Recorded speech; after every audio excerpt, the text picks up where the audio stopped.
Okay mga kababayan, Chris Ulo po at welcome back po ulit dito sa ating YouTube channel. Okay, pag-usapan ho natin itong si Jam Magno. No? Kilala nyo naman ho si Jam Magno mga kababayan. Sa mga hindi ho nakakakilala, siya ho si Jam Magno. Pag-usapan ho natin si Jam Magno na kung saan, dating ano rin ho ito, dating DD shit. Ngayon ay nakita ho ang tamang landas, ha? Nakita ho ang liwanag, kaya ho ay tinalikuran na ho ang pagiging DD shit. Mga kababayan, sumabog na, ha? Hindi ho na nakapagtimpi si Jam Magno, ha? At talagang hinayblood na ho rito sa pamilya Duterte. Kasi nga mga kababayan, nagsalita na ho itong si Jam Magno about ho dito sa inilabas ho ng desisyon ho ng mga judge ho dyan sa ICC. Na kung saan hindi ho nila kinatigan, hindi ho nila pinagbigyan ang request ho ng kampo or mga abogado ho ni Digong na siya ho ay magkaroon ho ng interim release or ho yung pansamantalang kalayaan, no? Kasi according ho sa ICC, ito hong si dating President Rodrigo Roa Duterte may kapangyarihan pa para ho maimpluwensyahan or makapag-impluwensya na gipitin ho ang mga pamilya ng biktima ng war on drugs extrajudicial killing at po pwede niya pa hong takutin. At alam niyo naman ho, ito si Digong pag umuwi yan ho ng Davao, magiging mayor yan nagsalita ho kasi dati si Digong na kapag siya'y nanalo ulit bilang mayor ng Davao, yung war on drugs, dodoblehin niya pa raw. Ha? So, matindi ho ang mga binitawang salita ho, ni Jam Magno sa pamilya Duterte. Talagang binasag na ho ni Jam Magno ang kanyang katahimikan. Na-share mo na ho itong si VP Inday Sara Duterte. Nako, naloko na. Pakinggan natin to mga kababayan.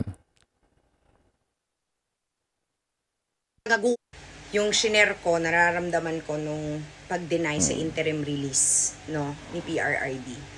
Actually, kahapon nang ginawa ko yung video na yun, hindi ko pa talaga sandali baka may nagtataka bakit ganyan yung mukha ni Jam Magno na puno ng parang hindi ho ano yan, hindi ho basta meron ho yata siya pinopromote na lotion. Hindi ko sagwa kasi, ba't naman kasi ganyan? Tapos habang pinatutuyo niya sa kanyang muka, pinag-usapan ho yung interim release ho ni Digong. Pakinggan ho natin mga kababayan. Asa ng buo yung 23-page na decision ng ICC sa pag-deny ng interim release niya. Pero simulat sa pool pa lang, yung pagdala pa lang sa kanya doon, alam ko na talaga na dapat nanahimik na lang yung mga anak niya dito sa Pilipinas. Na kung totoo man talaga na alam nila na walang kasalanan ang tatay nila at hindi ito deserve ng tatay nila, edi sana nanahimik na lang sila. Pero hindi. Ang ginawa ng abogada na one take lang daw sana, siya lang naman talaga yung naging rason kung bakit hindi makalabas on interim release ang tatay niya. Kasi siya po ang named reason. One of the named reasons bakit hindi talaga binigyan ng interim release si PRRD. Kaya natatawa ako na mag-a-appeal na sana bago kayo mag-appeal, ayusin nyo po muna at pagsalitaan nyo at pagsabihan nyo yung kapatid ninyo. Ngayon naman talaga ang rason. Hindi kailangan bayaran ni PBBM yung ICC dahil libre ang pinagagagawa nyong kagaguhan. Libreng-libre ho ang pinagagawa niyong bring him home rally na wala talagang natutulungan, nadidiin pa siya sa loob. Diba? San ka makahanap na may kaso na papayag ang mga judge na iinsultuhin sila? Sige nga, and you expect na mag-a-adjust ang mga taga-ICC para sa inyo. Who the fuck are you? Napaka Okay, ngayon na lang ulit nagsalita ho si Jam Magno ng ganitong klaseng tono ng pananalita. Kasi matagal hong nanahimik ho ito Medyo bumabanat minsan pero hindi na tulad dati. Ngayon na lang ho ulit bumanat ng ganito ito. Kasi nga mga kababayan, marami hong klase kasi dahilan kung bakit ho hindi pinagbigyan ng interim release ni Digong. Kahit ako alam ko hindi mapagbibigyan naalala nyo, yung mga mismong follower ni Digong, yung mismong mga nagrarally dyan sa harap ng ICC, yung mga mismong pamilya ni Digong, mga anak niya, yan ang mismong nagpapahamak kay Digong. Kung bakit ho hindi na pagbibigyan ang lahat ho ng hinihiling ni Kaufman. Tulad na nga niya interim release. O tulad dati, yung mga follower ni Digong, yung mga DD shit, nilusob ba naman yung social media platform nung isang judge dun sa ICC? Minumura, kung ano-ano mga sinasabi, anong ginawa nung judge, hinaig niya muna yata yung kanyang FB account or dinilit ba?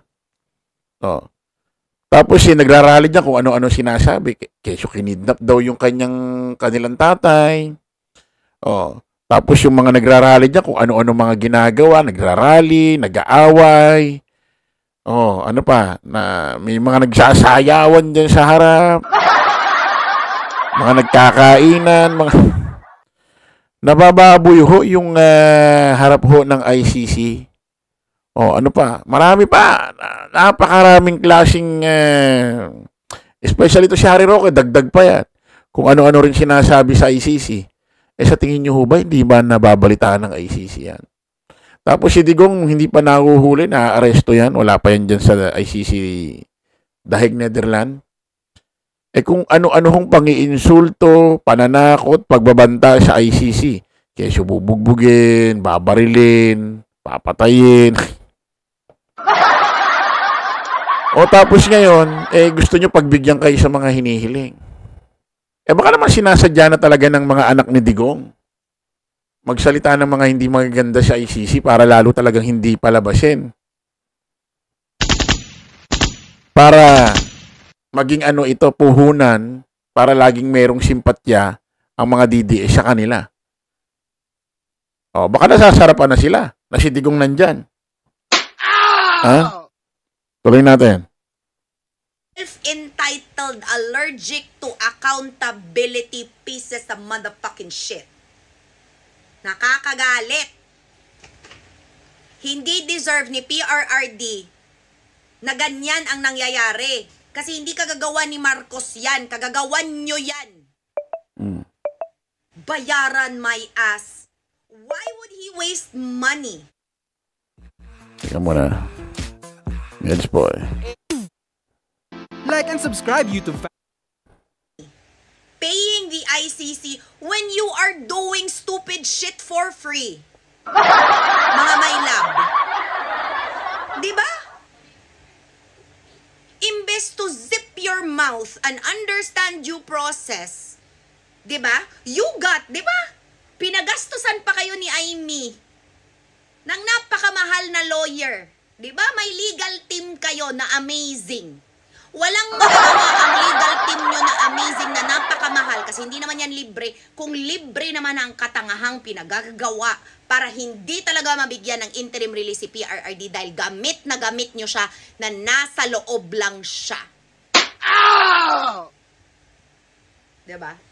Kaya mas dumoble yung galit ko nung nabasa ko na yung 23 pages Kaya ayoko na sanang gawin to pero request. Diba? Nakakagalit. Nakakagalit dahil hindi kailangang pumunta sa Dahig, makikipagbardagulan para sa humba at ipapahiya ang sarili kong bansa para sabihin mahal ko si PRRD. Binanatan pati si Harry Roque. Ang nangyayari kasi ngayon mga kababayan, sabi ko nga sa inyo mga kababayan kahit dati pa, si Digong ho, gamit na gamit. Gamit na gamit, pigang-piga ho si Digong. Naalala niyo yung sinabi ho ni Diwata tuloy, sorry. Ni Salpanelo. Ang payo niya si Digong daw tumakbo ng mayor ng 2025. Nangyari nga tumakbo. Tapos sa 2028 daw mag-vice president. Eh, isipin mo, kung ikaw talaga mahal mo si Digong, kaibigan ng turing ni Sal Panelo kay Digong, papayuhan mo ba yung isang taong uugod-ugod na patatakbuhin mo pa rin ng Vice President sa 2028? O di na nga makalakad? Kasi nga, itong mga ito, gusto nila si Digong tumakbo pa ng kahit anong posisyon sa national para mabigyan ho sila ng iba't ibang posisyon sa gobyerno. Kasi wala namang magtatyaga rito kala Panelo, kala Harry Roque sa ilalagay sila sa wala. Wala na. Ang magtatyaga na lang diyan mga DD shit. Kaya gusto ni Sal Panelo, presidente si Sara, vice president si Digong. Eh kung mahal talaga ni Sal Panelo si Digong, di dapat sabihin niya, mayor kasi tawag nila diyan eh. Huwag ka na tumakbo, huwag ka na makisali sa politika, pahinga ka na. Sigasuyin mo na lang yung mga apo mo sa tuhod. Okay na yan, may napatunayan ka na. Hindi, pinipiga talaga nila. Talagang sabi ko nga sa inyo, gamit na gamit eh. Kita nyo nga nakakulong na sa ICC, tingnan mo. Pigang-piga pa rin, ginagamit pa rin.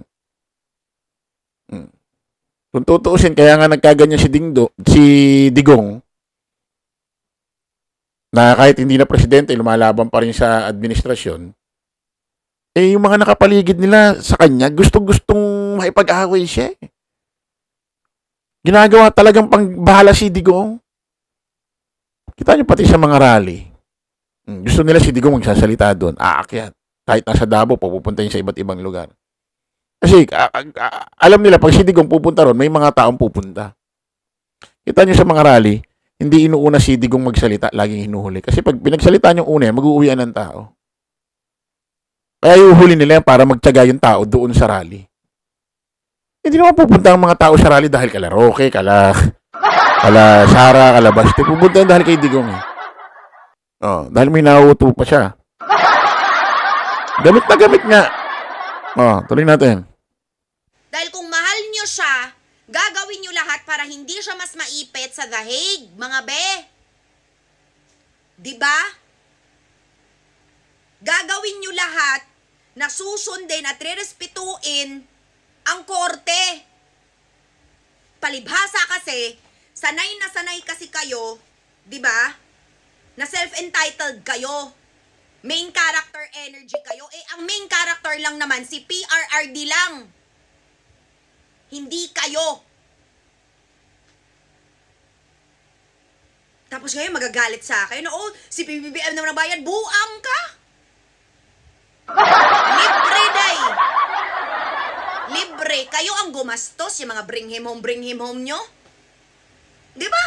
Sino ba gumastos ng mga bring him home? Diba kayo lang din, hindi libre yan. Oo, hindi binayaran yung mga pumupunta. Pero kayo ang dumiin sa kanya, kayo. Kasi dapat, kung hindi ka naman legal team, hindi ka naman abogado ni PRRD, manahimik ka, behave, sit at home. Ikaw ang stay at home. Pero hindi. Dahil sinusuportahan nyo at sinasamba nyo yung mga anak niya. Binabanatan niya rito si Harry Roque. Hindi nga kasi member. Kasi, ito si Roque, nagpunta dyan. Hindi, wala naman nagpapapunta sa kanya dyan.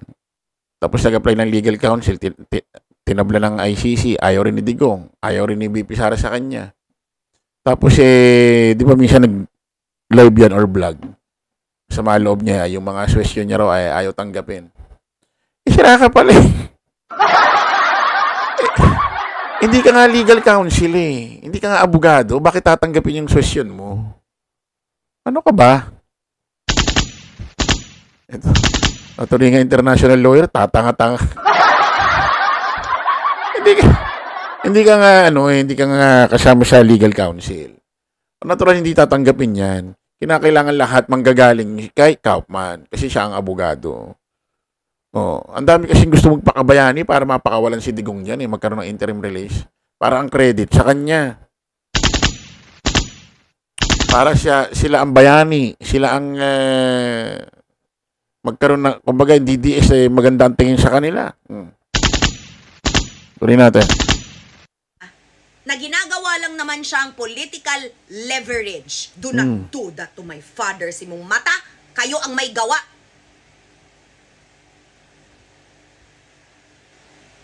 Kayo ang may gawa. Napakaganda ng legasiya niya. Napakatalino niya. Pero hindi niyo ho nakuha. Nasa against ako dyan.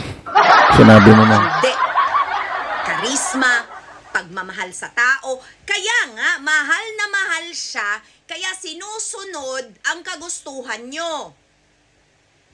Kasi kain na kain ng tae with extra rice yung mga DDS dahil mahal na mahal nila sa PRRD. Buti na lang ako, nagising ako nung 2022 nung nakilala ko kayo. At doon ko sinabi sa sarili ko, I'd rather not. Kasi ayoko na minamanipulate ako na aamoy ko ng maayos. Eh kayo, sambang-samba sa mali naman. Sambang-samba sa pinagagagawa na hindi naman tama at hindi nakakatulong. Kahit sino pong tanungin yung abogado, ha? Nasabihin sa inyo na pag may kaso ka, kahit normal ka na tao, shut up ka sa kaso mo, be. Huwag maraming arte. Dahil ang desisyon sa kaso mo, andun yan sa korte gagawin. Ha? Hindi yan sa public opinion. Okay? Dahil hindi kasali ang public dyan. Isa pa, iniinsulto nyo si Cristina Conti, hindi ho ba? Pero si Cristina Conti, prinangka kayo. Pati ako, prinangka ko kayo. O, anong ginawa nyo sa akin? Di ba iniinsulto nyo ako? Day, ako lang ang nagsabi ng totoo sa inyo, Day. Na yung katangahan ninyo, wala talaga kayong na-achieve. Ano lang kayo, nagbakasyon lang kayo sa The Hague. Yun lang naman talaga yung totoo. Nakapagbakasyon kayo, di ba, on either the Philippines expense or on the expense of people that believes what you are doing is helping when it's not.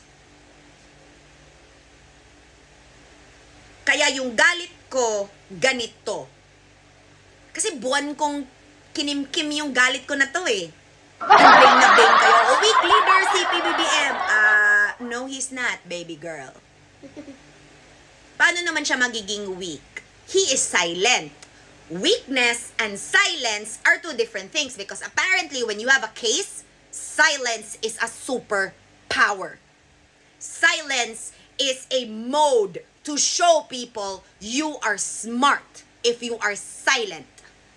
Because in this case, in the denial of the interim release and in the subsequent filing of your appeal, your mouth is what got you in that shithole in the first place.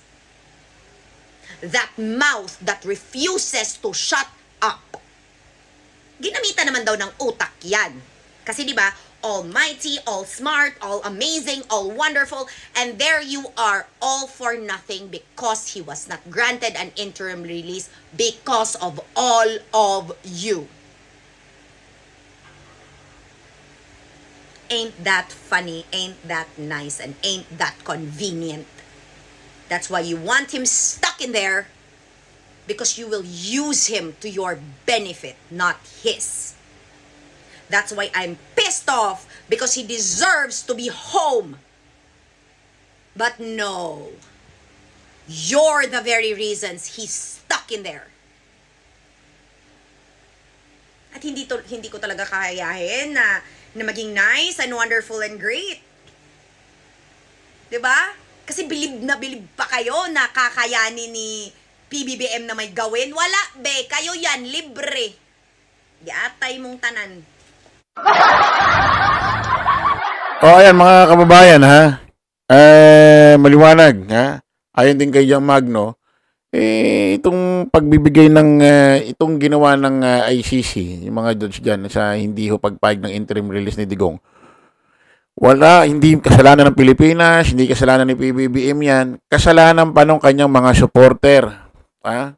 Kasalanan pa ni BP Sara. Dahil kung ano-ano sinasabi pag nandiyan dyan. Kung ano-ano pa sinasabi ni Harry Roque. Sila ang totoong nagpahamak kay Digong kung bakit hindi napagbigyan ng interim release. Yung kaso, nandiyan dyan, yung kasong crimes against humanity, given, andyan na yan eh. Andyan na yan, wala na kayong magagawa dyan. Na-file na yan ni dating Senador Antonio Trillanes. Kaya nga siya nandyan, nabigyan ng warrant. O, dapat pumokus na lang kayo sa interim release. Para kahit pa paano maiuwi muna. Pansamantalang kalayaan. Parang dito, di ba? Pag nakulong, may bail muna. O, uwi muna ng bahay. Habang inaano yung kaso, nasa bahay. Kaso nga lang, dahil sa mga pinaggagawa nito, isipin mo, kinidnap daw, kung ano-ano sinasabi sa mga judge, ito si Harry Roque, may mga nagrarally dyan, may mga nag-aaway dyan, may mga nagsasayawan dyan, inaaway din ng mga supporter dyan, mga ICC, mga judge. Kasalanan nyo nga eh. Kasi hiling-hiling kayo ng pabor. So mga kababayan, kita-kits po tayo ulit sa panibagong vlog. Bye-bye po.